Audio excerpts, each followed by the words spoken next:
नमो भगवते वासुदेवाय नमः। आज कामदा एकादशी के पावन अवसर पर मैं आपको इससे जुड़ी एक कथा सुनाऊंगी। कामदा एकादशी विष्णु भगवान को समर्पित होती है।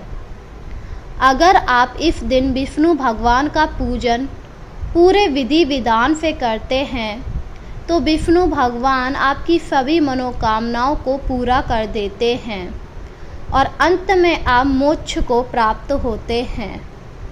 एक बार धर्मराज युधिष्ठिर कहने लगे, हे भगवान, मैं आपको कोटि कोटि नमस्कार करता हूँ।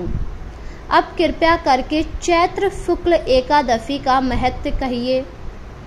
युधिष्ठिर की बात सुनकर श्री कृष्ण बोले, हे धर्मराज, यही प्रश्न एक समय राजा दिलीप ने गुरु वशिष्ठ से किया था और जो समाधान उन्होंने राजा दिलीप को बताया वही मैं आज तुमसे कहता हूँ। प्राचीन काल में भोगीपुर नामक एक नगर था। वहाँ पर अनेक ऐश्वर्यों से युक्त पुंडरीक नामक एक राजा राज्य करता। भोगीपुर नगर में अनेक अप्सरा, किन्नर तथा गंधर्व वास करते थे। उसमें एक जगह ललिता और ललित नाम के दो स्त्री पुरुष अत्यंत वैभवशाली घर में रहा करते थे। उन दोनों में अत्यंत प्रेम था। यहाँ तक कि वो अलग अलग हो जाते तो काफ़ी ज़्यादा व्याकुल हो जाया करते थे। वह पति पत्नी हमेशा साथ रहा करते और अपना जीवन स्नेह पूर्व बिता रहे थे। एक समय की बात है, पुंडरीक राजा ने अपने सभा में गंधर्वों को गाने के लिए बुलाया। उन्होंने ललित को भी वहां बुलाया। ललित वहां आई और उन्होंने गाना शुरू किया। गाते गाते उनको अपनी प्रिय ललिता का ध्यान आ गया, क्योंकि वह अपनी पत्नी को घर पर ही छोड़कर आए थे और उनका स्वर भंग होने के कारण गाने का स्वरूप बिगड़ने लगा। गाने का स्वरूप बिगड़कर वहां बैठे नाग ने अपने पद को भंग होने का कारण राजा से कह दिया। तब पुंडरीक ने क्रोधपूर्वक कहा, तू मेरे सामने गाता हुआ अपनी पत्नी को याद कर रहा है, अतः तू कच्चा मांस और मनुष्यों को खाने वाला राक्षस बनकर अपने किए कर्म का फल भोगेगा। यह सुनकर ललित काफ़ी ज़्यादा दुखी हुआ। उसने राजा से क्षमा मांगी, पर राजा ने उसे क्षमा नहीं किया। पुंडरीक के श्राप से ललित उसी क्षण महाकाय विशाल राक्षस हो गया।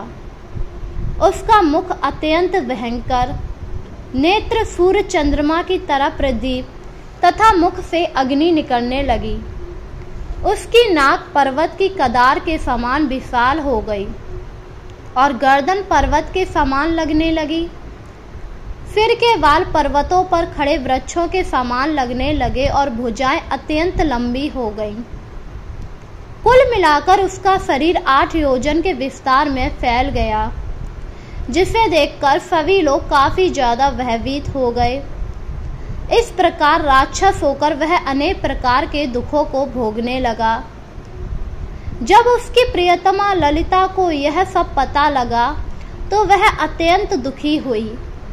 वहीं ललित अपने घर को आया तो उसकी पत्नी ललिता उसे देखकर काफी ज्यादा घबरा गई और वह अपने पति के उद्धार का यत्न सोचने लगी।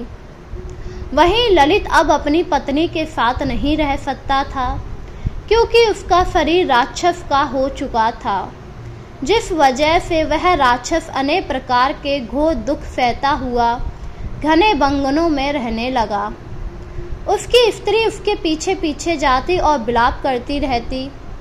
एक बार ललिता अपने पति के पीछे पीछे घूमती हुई विंध्याचल पर्वत पर पहुंच गई, जहां पर ऋषि श्रृंगी का आश्रम था।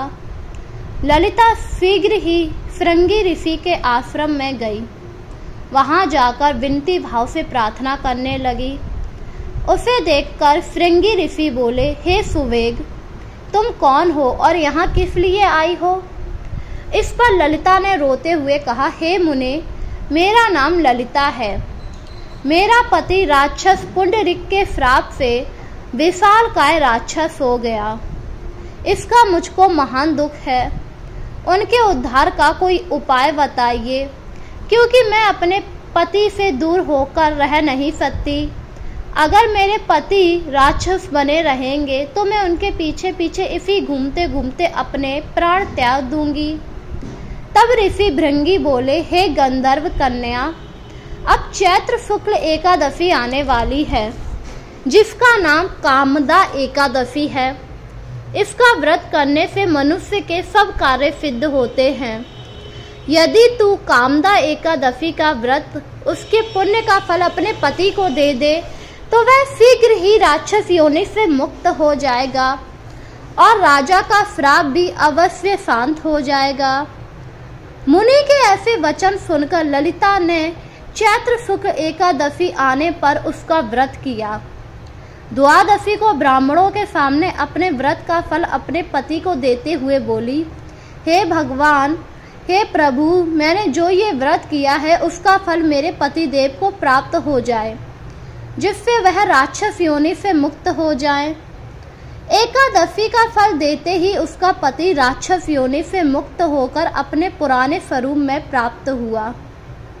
फिर अनेक सुंदर वस्त्र आभूषणों से युक्त होकर ललिता के साथ विहार करने लगा, जिसे देखकर ललिता काफी ज्यादा प्रसन्न हुई।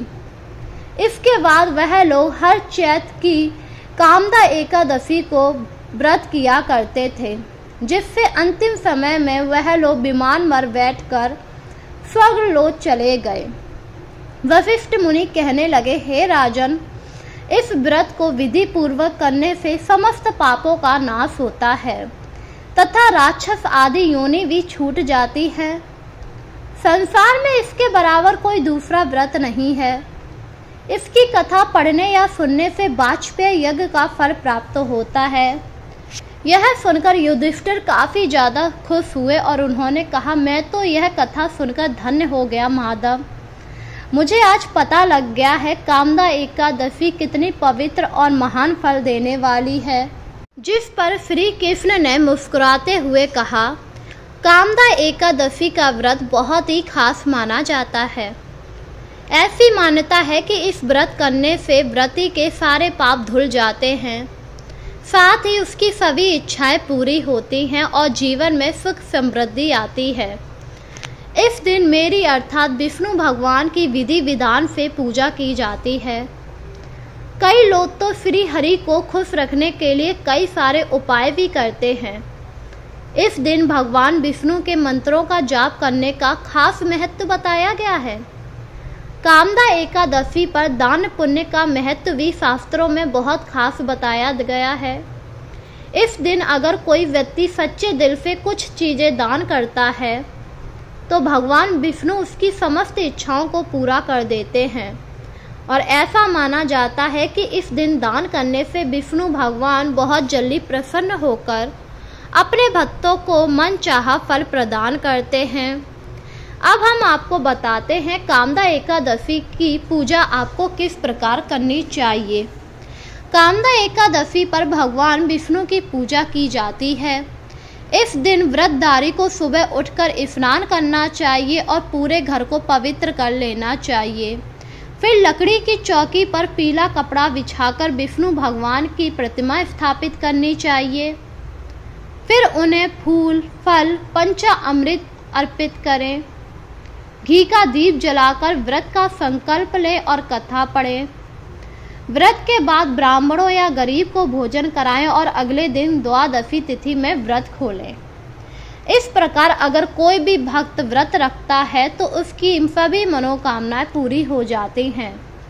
यह सुनकर युधिष्ठिर काफी ज्यादा खुश हुए और उन्होंने भी चैत्र मास की कामदा एकादशी का व्रत किया, जिससे उनके सारे पापों का नाश हुआ। इसी के साथ कामदा एकादशी से जुड़ी एक दूसरी कथा भी मैं आपको सुनाती हूँ। किसी नगर में एक राजा रहा करता था। राजा बहुत ही दयालु स्वभाव का था और हमेशा दान पुण्य किया करता। राजा ने बहुत सारा धन दान में दे दिया था। एक दिन उसके द्वार पर एक साधु आया। साधु ने राजा से कहा कि उसे भूख लगी है। राजा ने साधु के लिए बहुत सारे पकवान बनवाए, पर उस साधु को कोई भी पकवान अच्छा नहीं लगा और उसने राजा से कहा कि वह स्वयं उसके लिए पकवान बनाए। यह सुनकर राजा ने स्वयं उस साधु के लिए पकवान बनाए, पर साधु को वो भी पकवान अच्छे नहीं लगे और उसने राजा से कहा, तुमने मेरा अपमान किया है। मैंने तुम्हें पकवान बनाने के लिए दिए, पर तुमने तो ये कच्चा रख दिया लाकर। मैं इस प्रकार कच्चा भोजन नहीं करता हूँ। तुम्हें पता होना चाहिए मैं एक साधु हूँ, तो मेरे लिए उसी प्रकार के भोजन का इंतजाम करो। साधु को क्रोध देखकर राजा ने हाथ जोड़ते हुए कहा, आप थोड़ी देर और धैर्य रखें, मैं आपके लिए फिर से भोजन पकाकर लाता हूँ। यह कहकर राजा फिर से भोजन पकाकर लाया, पर साधु को वो भी भोजन पसंद न आया और साधु ने क्रोध करते हुए कहा, हे राजन, तू बार बार मेरा अपमान कर रहा है, मुझे कच्चा भोजन दे रहा है। क्या तेरी बुद्धि भ्रष्ट हो गई है? जा, मैं तुझे श्राप देता हूँ कि तू पिशाच बन जा। पिशाच बनकर तू कच्चा मांस खा और लोगों को परेशान कर। ऐसा कहते ही साधु वहां से अंतर्ध्यान हो गए और राजा पिशाच में बदल गया। पिशाच बनने के बाद वह इधर उधर घूमने लगा। जब यह बात उसकी रानी को पता लगी तो रानी काफ़ी ज़्यादा परेशान हो गई। उसे कुछ समझ नहीं आ रहा था वह क्या करे। वहीं दूसरी तरफ पिशाच बना राजा इधर उधर वनों में भटकने लगा। उसने अत्यंत दुख सहे। उसे समझ नहीं आ रहा था वह क्या करे और यूं ही चलता चलता एक बार वह एक आश्रम पहुंच गया। आश्रम में आने के बाद उसने देखा वहां पर कामदा एकादशी की कथा पढ़ी जा रही थी। कथा को सुनकर वह भी वहीं बैठ गया। पूरे दिन कथा का पान किया, विष्णु भगवान का जाप किया। उस दिन पिशाच ने कुछ भी ना खाया, बस इसी तरह निर्जला बैठा रहा। धीरे धीरे शाम हुई। पिशाच को कब नींद आ गई उसे पता ही नहीं लगा। अगली सुबह जब पिशाच उठा तो हैरान था, क्योंकि उसका रूप वापस मिल चुका था और वह राजा में बदल गया। राजा ने जब अपने आप को मनुष्य योनि में देखा तो वह अत्यंत खुश हुआ। तभी वहां पर कुछ ऋषि मुनि आए। ऋषि मुनि ने जब राजा को देखा तो कहा, हे राजन, आप हमारे आश्रम के बाहर क्या कर रहे हैं? जिस पर राजा ने ऋषि मुनि को सारी बात बताई। राजा की बात सुनकर ऋषि मुनि ने कहा, कल कामदा एकादशी थी। कल हम यहाँ पर कामदा एकादशी की कथा पढ़ रहे थे। इसी के प्रभाव से तुम पिशाच योनि से मुक्त हो पाए हो। कामदा एकादशी बहुत ही प्रभावशाली एकादशी है। इस एकादशी जैसी कोई दूसरी एकादशी नहीं है। यह सुनकर राजा अति प्रसन्न हुआ और अपने महल आ गया। महल आने पर जब रानी ने राजा को पूरी तरह से सही देखा तो काफ़ी ज़्यादा हैरान हुई। उन्होंने इसका कारण पूछा तो राजा ने उन्हें बताया, ये सब कामदा एकादशी का प्रभाव है। उसी के प्रभाव से मैं ठीक हो पाया हूँ। यह सुनकर रानी काफ़ी ज़्यादा प्रसन्न हुई। उस दिन के बाद राजा हर चैत्र शुक्ल की एकादशी यानी कामदा एकादशी का व्रत किया करता था। राजा रानी दोनों व्रत किया करते थे। वहीं उन्होंने राज्य में भी घोषणा कर दी थी कि सभी लोग कामदा एकादशी का व्रत करेंगे। अंतिम समय में दोनों लोगों को स्वर्गलोक की प्राप्ति हुई। इस प्रकार जो भी कामदा एकादशी का व्रत करता है, विष्णु भगवान उसकी सभी इच्छाओं को पूरा कर देते हैं। इस दिन आपको कुछ चीज़ों का दान भी करना चाहिए, जिससे विष्णु भगवान की कृपा हमेशा आपके ऊपर बनी रहेगी। आपको इस दिन वस्त्र का दान देना चाहिए। वस्त्र का दान देने से विष्णु भगवान आप पर अत्यंत प्रसन्न होंगे। आपको इस दिन अन्न का दान करना चाहिए, धन का दान करना चाहिए, फलों का दान करना चाहिए। इसी के साथ ज़रूरतमंदों को उनकी ज़रूरत का सामान देना चाहिए। अगर आप इस दिन पवित्र नदियों में स्नान करते हैं तो आपके सारे पाप धुल जाते हैं और आपको अंत में मोक्ष की प्राप्ति होती है। इसलिए आपको कामदा एकादशी वाले दिन सुबह उठकर विधि विधान से पूजा करनी चाहिए और फिर दूसरे दिन द्वादशी वाले दिन व्रत का पारण करना चाहिए, जिससे आपके ऊपर विष्णु भगवान की कृपा होती है।